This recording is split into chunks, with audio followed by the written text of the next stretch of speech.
Well, from the ideas we have learned and developed, let's try to solve a problem.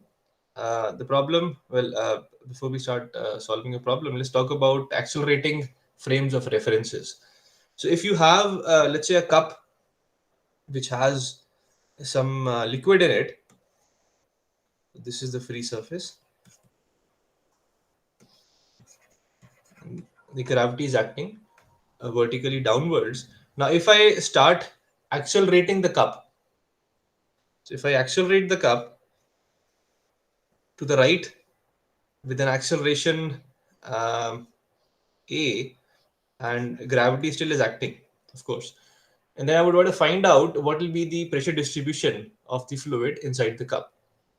Now, that's very easy, right? You can simply work with the accelerating frame of reference. So what you can say is that my frame of reference in this case is accelerating to the right. So if I work in the frame of reference rather than the ground frame, then in the frame of reference of the cup, which is accelerating, there's a net pseudo force that acts. There's a pseudo force that acts to the left. So we call it A, and of course gravity is acting. So the net, the cup sees a net acceleration, which will be a vector sum of these two.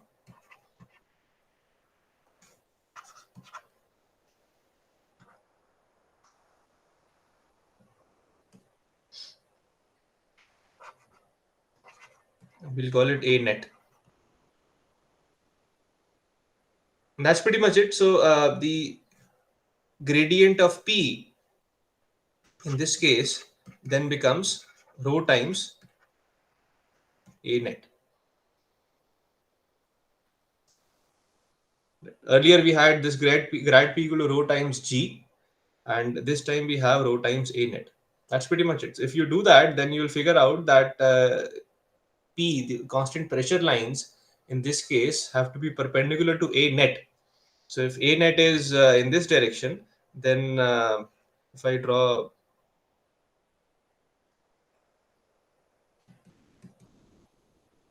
constant pressure lines like this, and that is what was intuitively expected from the free surface. So if you accelerate to the right, then you'll see that the free surface will shift like this.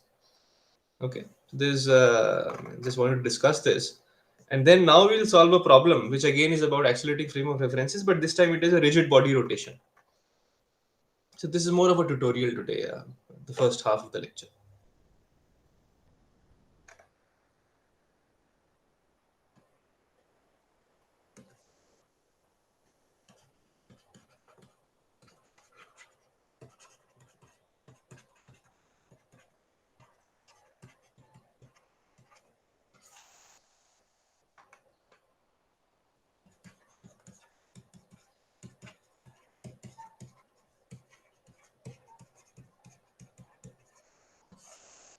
Rigid body rotation. So again, let's say we have a cup,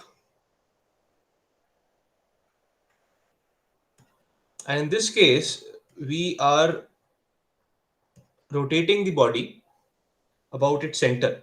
So there's an anti-clockwise rotation with an angular speed omega. And now we'll say this is a rigid body rotation. What that means is that when you start rotating the vessel, the fluid will move in the sense of the layers will move with respect to each other. Okay, the fluid will start shearing, but then after some time, what we'll notice is because of the viscous dissipation, viscosity will result in some sort of losses, and then after some time, all the layers will stop moving with respect to each other. So the whole fluid will start rotating as a solid body. It will take some time. It will take a long time for that to happen, because when you initially rotate, the fluid that is touching the walls will be rotating with the speed, and the internal parts of the fluid will not be rotating that fast. So there will be some net shearing happening in the fluid, but after some time, it will be a rigid body rotation. So we're talking about that time when all the energy in the fluid has been dissipated.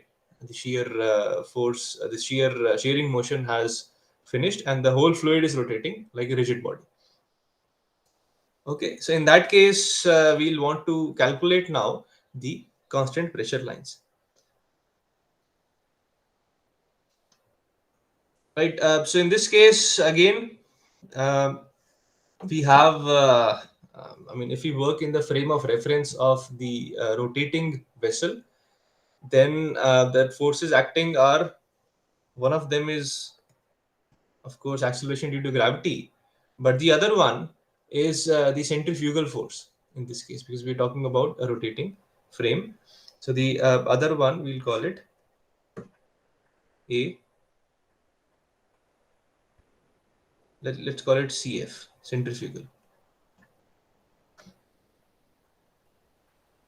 Now, in rotating frames, it is always recommended to work with the cylindrical frame of references. Okay. So let's work with the cylindrical frame of reference, that is r theta. Have you been introduced to cylindrical frame of references?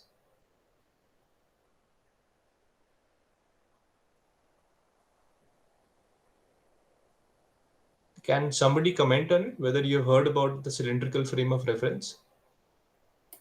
No, sir. R theta z coordinates? No? Okay. Well, you have learned about circular coordinates in your school time, definitely, where you learned about the parametric representation in circular motion. So cylindrical coordinates is just extrapolating that to three dimensions. So rather than having I, J, K unit coordinates or X, Y, Z, in this case we have R, theta, Z. So to denote any point in this domain, let's say an arbitrary point here, P, then you can figure it out by this distance from the center, that is R. Now, of course, if you look from the top, then there will be, look from the top, then this point, let's say somewhere here. So for that, you will have to find. So this is the origin O. Uh,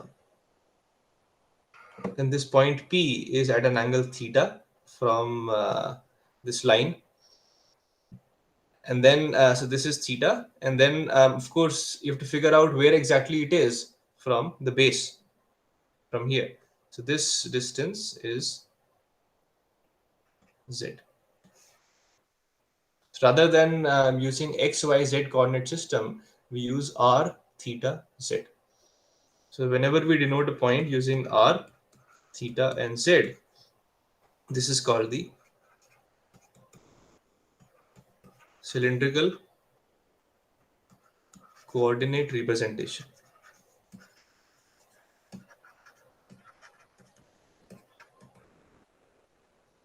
All right. And of course, since just like X, Y, Z, you have X, Y, and Z. So you had unit vectors. A unit vector in the X direction was called I hat, and then unit vector in Y direction was called J hat, and this was K hat. Similarly, we'll have to come up with unit coordinates here as well. So R is a radial coordinate going outwards from the center. So the unit coordinate associated with that is called R hat. It's radially outwards.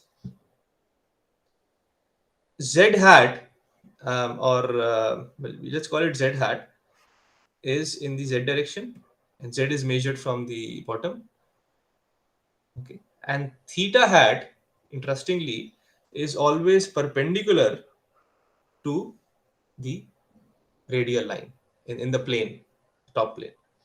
This becomes theta. So these are all these are three mutually perpendicular unit vectors. You can see that. So r hat in this top view is like this, and z hat will come out of the plane of paper. So I'll use this z hat. And in the side view, we have r and z and then theta in this case is going into the plane of paper.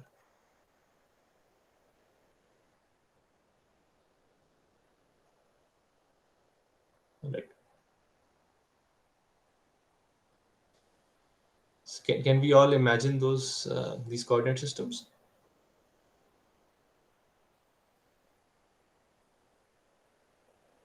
Given that you've never heard about it, then it's very important you understand this properly.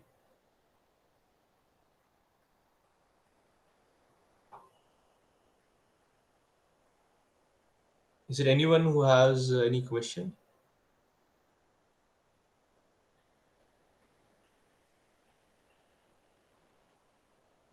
Okay, good.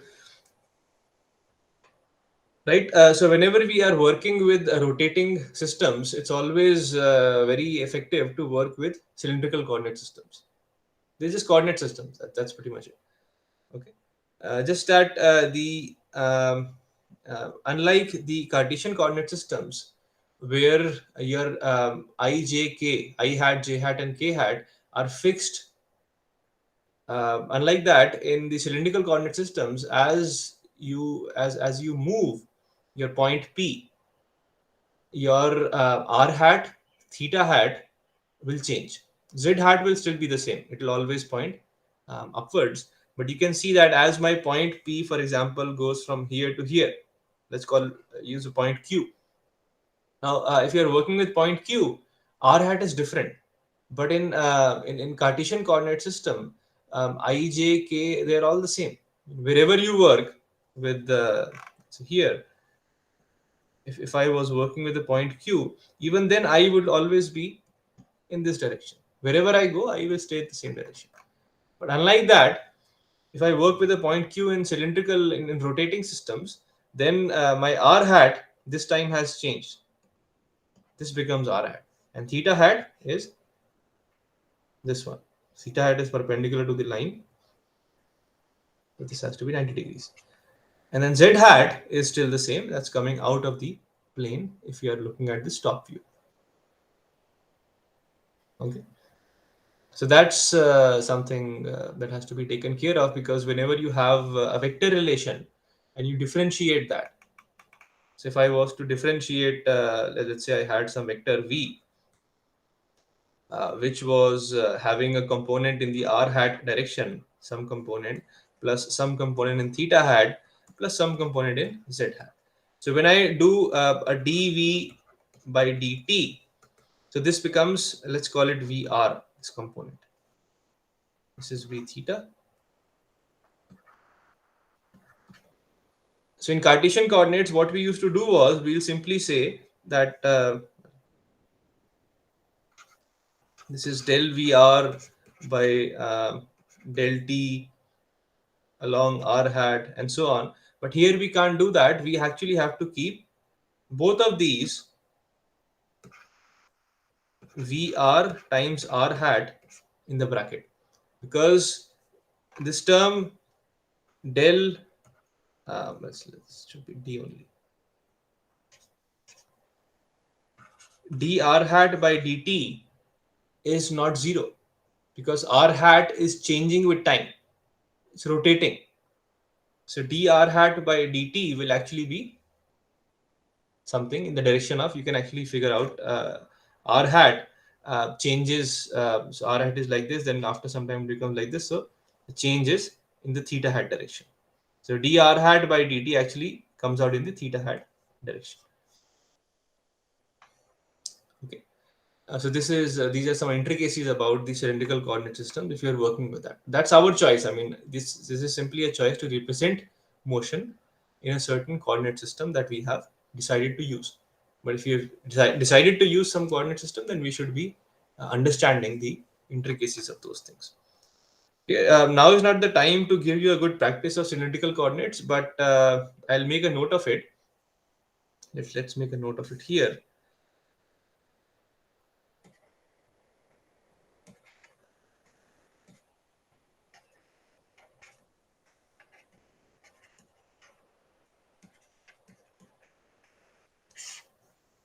So I'll give you a couple of problems on cylindrical coordinate system in the tutorial for you to practice and learn from that.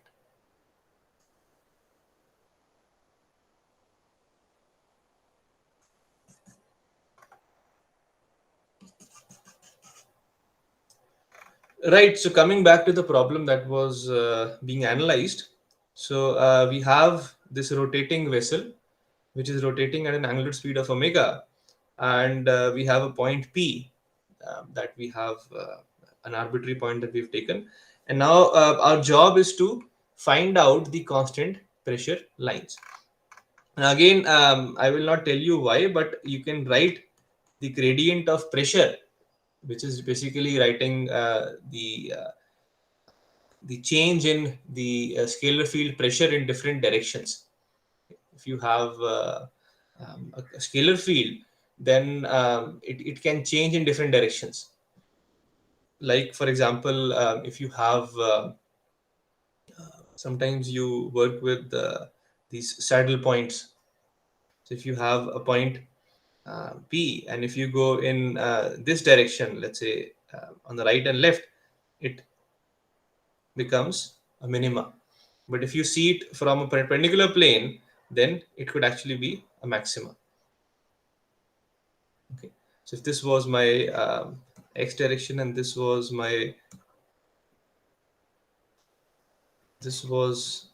let's say x direction, and this was y direction, then in the y direction, well, going downwards, what I see is that it is in the y direction, what I see is that it's maxima, whereas in the x direction it is a minima. So in this we know is like the saddle of horse. Okay, so gradient of any scalar field will have all the information about the change in the scalar field in the three independent directions. That's what we learned for Cartesian coordinate system. Now in the cylindrical coordinate systems, the representation of the gradient is could be different, and we can derive that mathematically. But again, that's not job for today's lecture.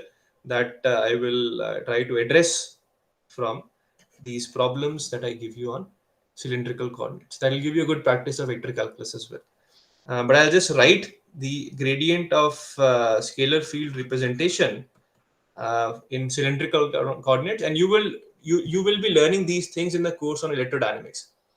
Electrodynamics is one course where you get a good practice of vector calculus in different frames of references. So if you haven't done that already in the class, then do it. And this course is very important, electrodynamics. Do pay attention to that course. Okay. So grad P in the cylindrical coordinates has a component del P by del R in the R hat direction. It has a component del P by del theta. There's a 1 by R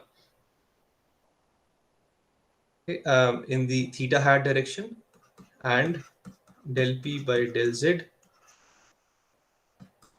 in the Z hat direction.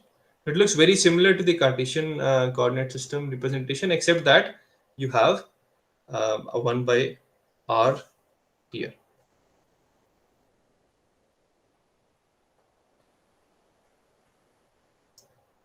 Okay. Right. So since we have this representation, we can now we can check. We can apply this relation that grad P has to be equal to rho times A net, and this will apply at point P. Now, what is the A net value? That also has to be written. So A net is the net sum of the two forces acting at point P. So one is gravity, so G, and the direction of that is in the minus Z hat direction. Okay, and the other one is just centrifugal force, and centrifugal force always acts in the r hat direction, and the magnitude of that is omega squared r in the r hat direction. So we'll work vectorially here. So this is the net acceleration acting at point P. Okay. So now let's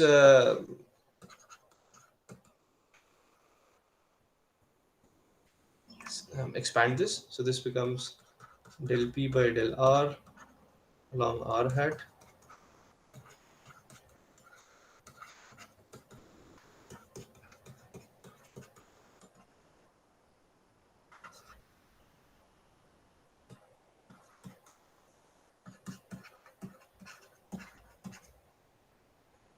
Okay, so we can see that there is no theta hat component on the right hand side. So that tells us that this 1 by r del p by del theta is equal to 0. So this will give us that pressure is can only be a function of r and z. It cannot be a function of theta, because if it was a function of theta, then del p by del theta would not have been 0. So that's what we get. And now let's equate the r hat components. So we have del p by del r is omega squared r. So this gives us p is omega squared r squared by 2 plus some constant which is a function of z. It cannot be a function of theta, because we already figured out that pressure is only a function of r and z. So that's the expression for P. Now let's use the third relation, which is for z hat component. That is del P by del z is equal to minus g. Now what we'll do is we'll take this relation for P in the second expression and we'll differentiate that. So let's call it 2.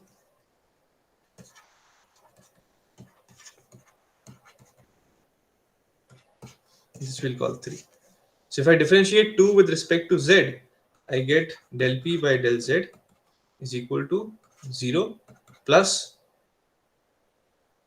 dc by dz. Okay. And if I compare this with 3,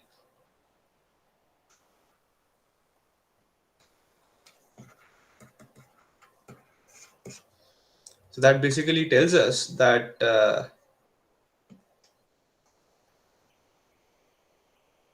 dc by dz is equal to minus g.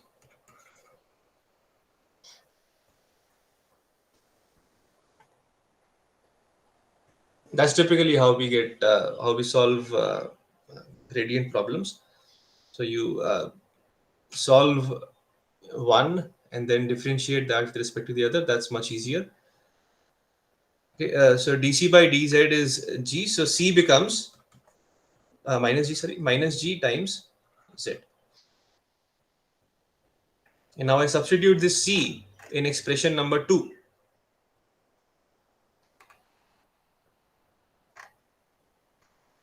There was a row as well, right?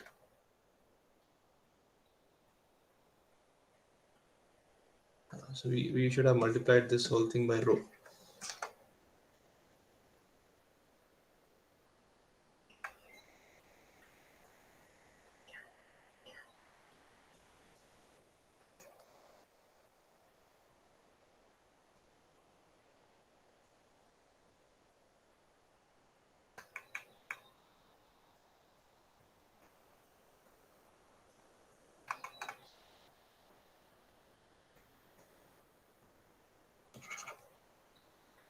Okay, so then finally, our pressure as a function of r and z, this becomes half rho r squared omega squared minus rho g z.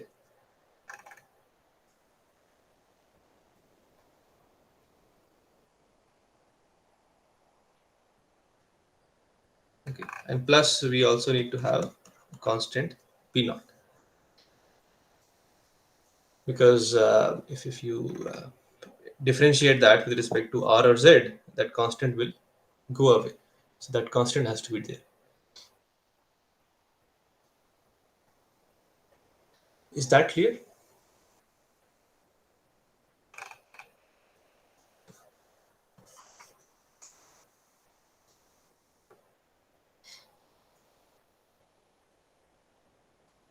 Now, can anybody look at this expression and tell me what sort of, I mean, this is the pressure distribution as a function of R and Z.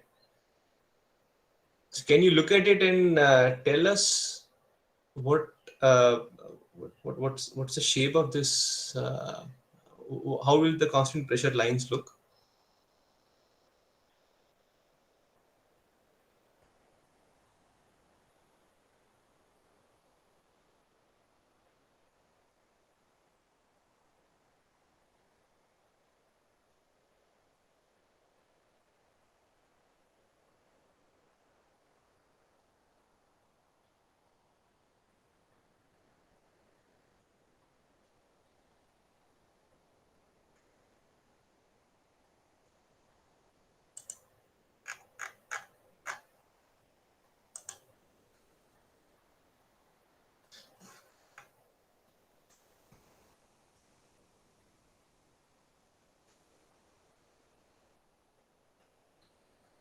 Parabolic. Right, very good. So they'll look parabolic. You can check that. I mean, if you're talking about constant pressure line,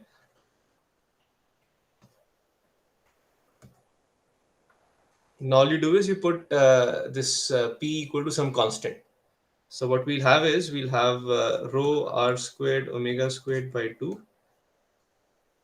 minus rho GZ plus P naught is equal to some constant C. We call it C tilde. That's let's use P1. Okay. That's one constant pressure line. So P naught and P1 are constant. So what we are looking for is a relation between R and Z. Okay. So that gives us rho GZ is equal to rho R squared omega squared by 2 plus some constant P naught minus P. So this is in the form of Z is equal to some A plus B R squared. And that we know is a parabola opening in the positive Z direction.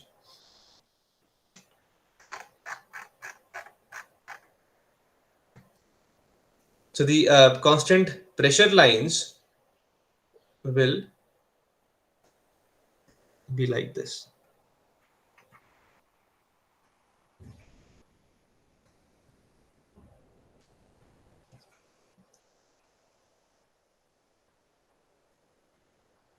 And that is intuitive as well. So if I rotate a fluid, then we'll expect the fluid to push on the sides because we have a centrifugal force. But we have mathematically been able to figure out the expression.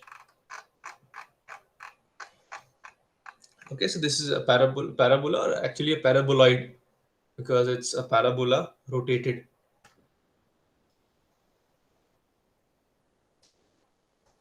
Right. Now a question for you to as an exercise left for you. So in this vessel,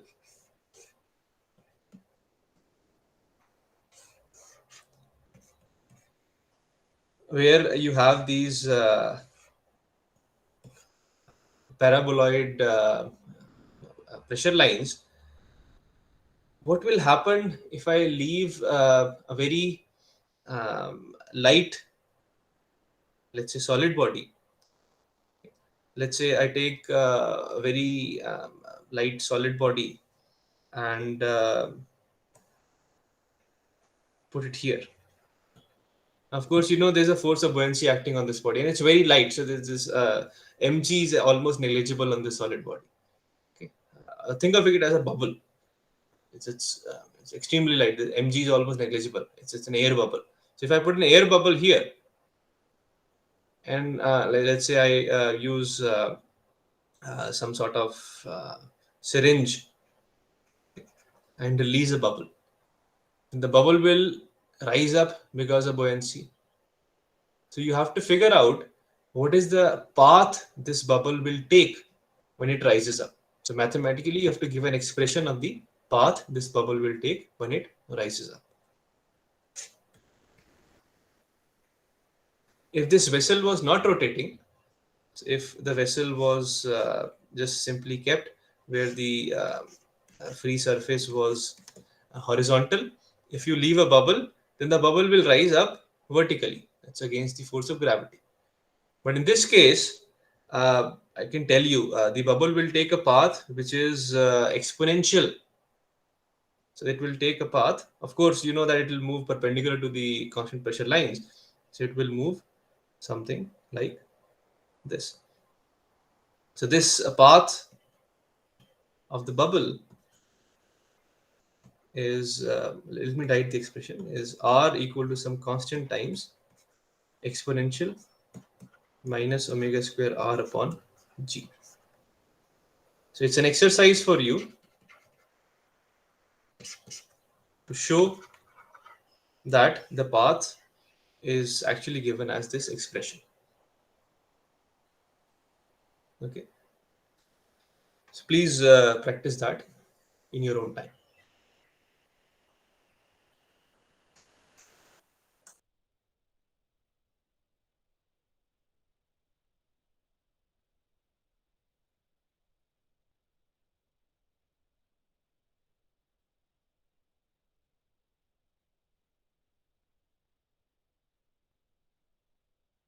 Any questions?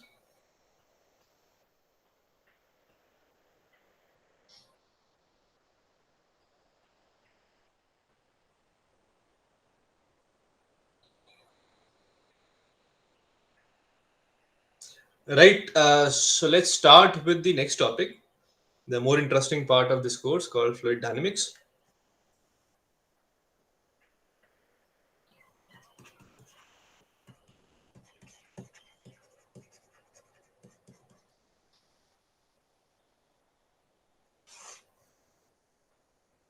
So the first topic we'll start is called integral analysis. Now, let's talk about typical approaches to solving a fluid problem theoretically. Now, there are two major approaches. One is called integral analysis, the other is called differential analysis.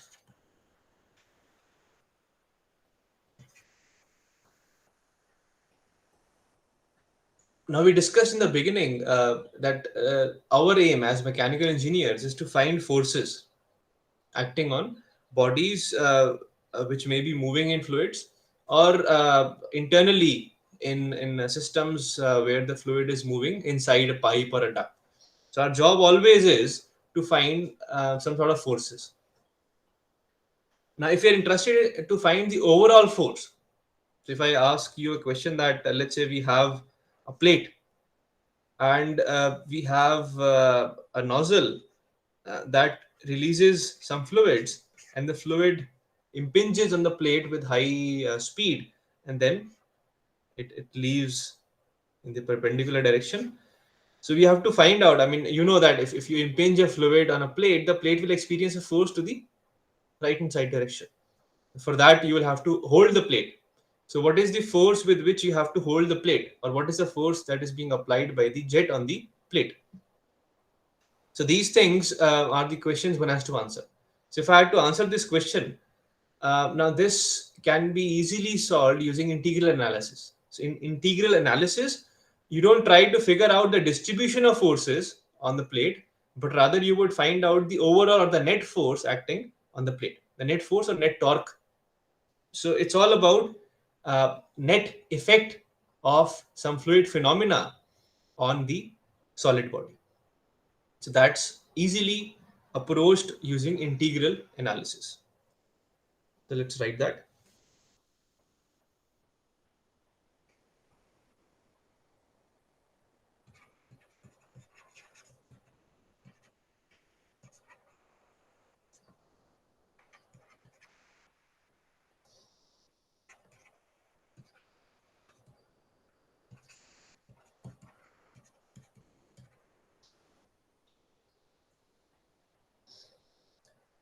So we work with the whole body.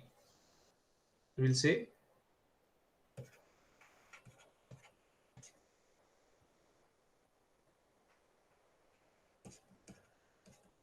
or volume. So in this case, if we had to look for a volume of interest, our volume of interest would be this whole volume. Okay, so some fluid is entering, some fluid is leaving, and using the property of the fluid that is entering and leaving, you can figure out the force that the solid body was applying on the fluid, and vice versa. The fluid was applying a force on solid. That's because that force results in the change in momentum of fluid in this case. The fluid changed direction and possibly velocity as well.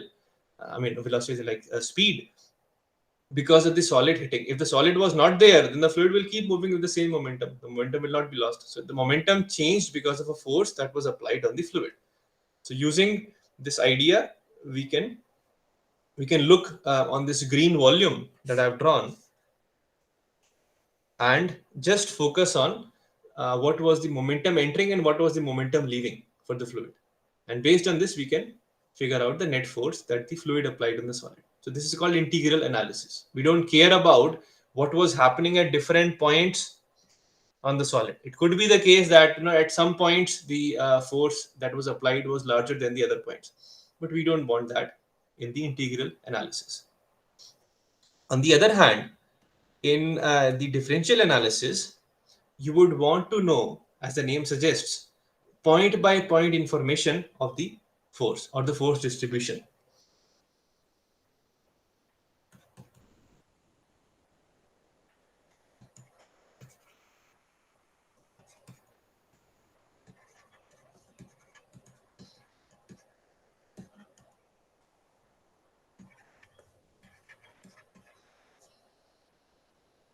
Okay, so you'd want to know the force or moment distribution on the solid, and for that you would need to know the pressure field and the velocity field.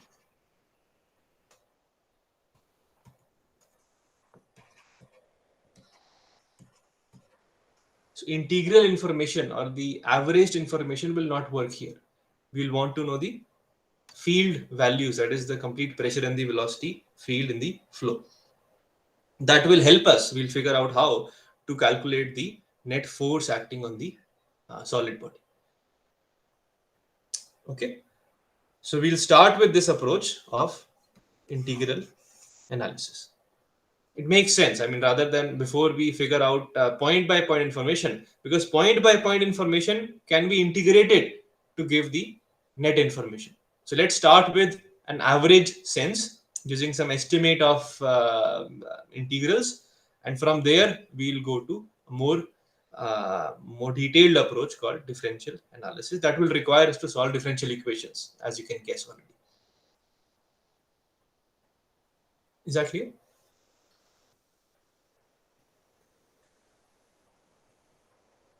So we'll have to understand some ideas before we actually dive deep into the ideas of integral analysis. So the first one, we call it some ideas or some terminologies. So the first one is system versus control volume. You may already have learned this idea in thermodynamics, but we'll revisit it because it's very important. So system is always a collection of masses or particles.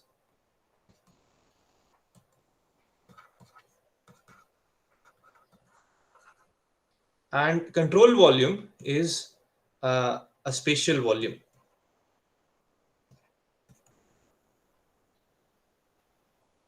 right? So let's say we have some spatial volume,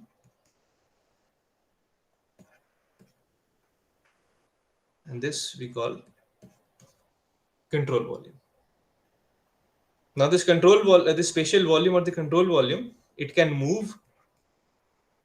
Okay? We can assume this. I mean, this is hypothetical. This is imaginary control volume.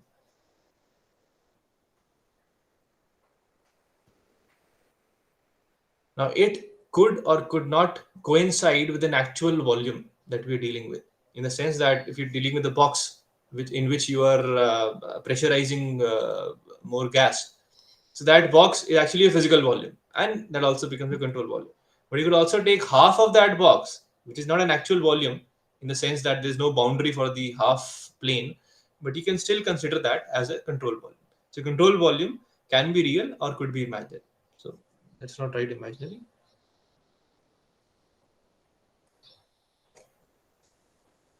It can move, it can be imaginary,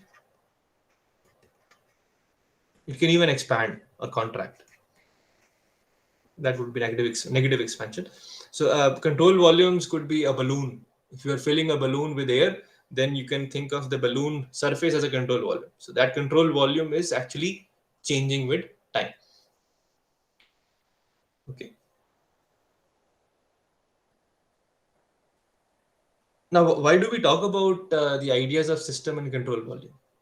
And the reason is because a system, which is a collection of particles, can always is very helpful when we apply Newton's second law of motion. That is, force equals mass times acceleration. Now, F equals ma is valid for a mass. If you have a collection of particles or masses, then F equals ma is valid for a collection of particles or masses. F equals ma is not valid for a control volume, in the sense you can't pick up the masses in a control volume at any time and say F equals ma. That will be wrong. So we always start with a system that is a collection of particles, and then mathematically we move from a system to control volume. Okay, because remember, in fluid mechanics, we always want to work with control volumes, spatial volumes, because that is what is of interest. We don't want to track a fluid particle. There could be situations where that would be required, but mostly we work with spatial volumes. So to develop conservation equations for fluids which are inside a control volume at any time, we'll want to start with a systems approach and then mathematically, logically move towards conservation of quantities in a control volume. So let me give you an example. So let's say that we have this control volume that we had some molecules in it at time t equal to 0. As at t equal to 0, whatever particles constituted this control volume, we'll call that system. So this makes the system. So system is the collection of those n molecules that were inside this control volume at t equal to 0. Now at later times, what will happen is particles will enter and leave from the boundaries of the control volume. So these my system particles would have moved out. Some of them would still be inside. So what I do is I write F equals ma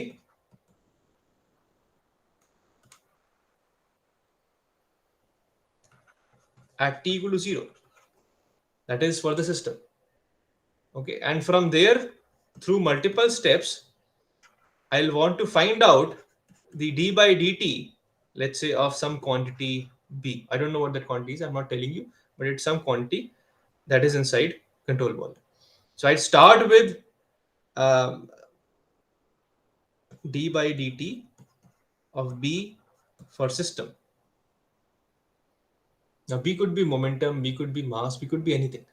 So if I start with a rate of change of quantity capital B that is contained in the system, that is for the system, that is those n molecules which were there at t equal to 0, from there I can develop a relation for d by dt of B for the control volume at any time. So that will be very interesting. Okay, so that is, that is the whole idea of going from a systems approach to a control volume approach. We'll talk more about it, but for now I just wanted to tell you what is the difference between system and control volume and why we start with a system, because Newton's second law can be applied on a system. Any questions on this?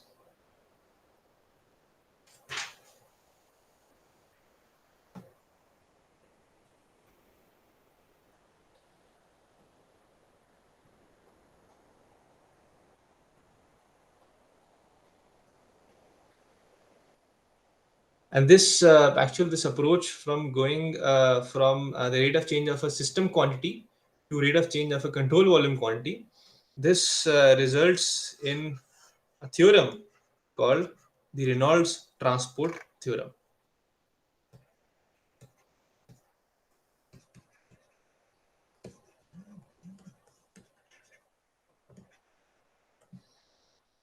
So in the lecture, well, next week we will derive this Reynolds transport theorem. It's in fact the most I can write that it's the most important theorem in fluid mechanics. So I will definitely need your complete attention when we derive this, because if you don't understand the derivation, you'll always be confused as to how to apply this theorem. So if you understand the derivation even once, and the derivation is quite intuitive, there's nothing very complicated there, then you'll be able to and use this expression with more confidence, and you'll sort of remember this expression as well. And this expression is so important, we'll apply it to solve lots and lots of problems in engineering. And in fact, it will also be used to derive the differential form of the fluid mechanics equations. Okay, so I'll stop the recording now, and if you have any questions you can ask.